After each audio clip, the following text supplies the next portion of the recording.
Hi viewers, நமஸ்தே. இன்றைக்கி நம்ம பார்க்க போகிற வேர்ட் அவுர். அவுர் இதுக்கான தமிழ் அர்த்தம் மற்றும். தமிழில் இந்த வார்த்தையை நம்ம அதிகமாக பயன்படுத்துறது கிடையாது, ஆனால் ஹிந்தியில் இது ரொம்பவே முக்கியமான ஒரு வார்த்தை. ஸோ ஒரே மாதிரியான 2-3 விஷயங்களை சேர்த்து பேசும்போது கண்டிப்பாக இந்த அவுர் அப்படிங்கிற வார்த்தையை ஹிந்தியில் பயன்படுத்துவோம். ஃபார் எக்ஸாம்பிள், ராம் और ராஜு ஆயே. ராம் और ராஜு ஆயே. ராம் மற்றும் ராஜு வந்தார்கள். மாதாஜி और पिताजी बाहर गए हैं. மாதாஜி और पिताजी बाहर गए हैं.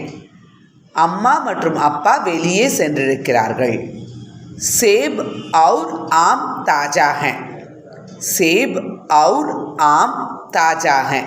ஸோ இந்த இடத்துல ஆப்பிள் ஃப்ரெஷ்ஷாக இருக்குது, மாம்பழம் ஃப்ரெஷ்ஷாக இருக்குது அப்படின்னு தனித்தனியாக சொல்கிறதுக்கு பதிலாக ரெண்டுத்தையும் சேர்த்து அவுருங்கிற கனெக்டிங் வேர்டை யூஸ் பண்ணி ரெண்டுத்தையும் சேர்த்து சொல்லியிருக்கோம்.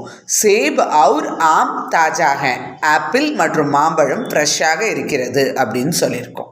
தன்யவாத்.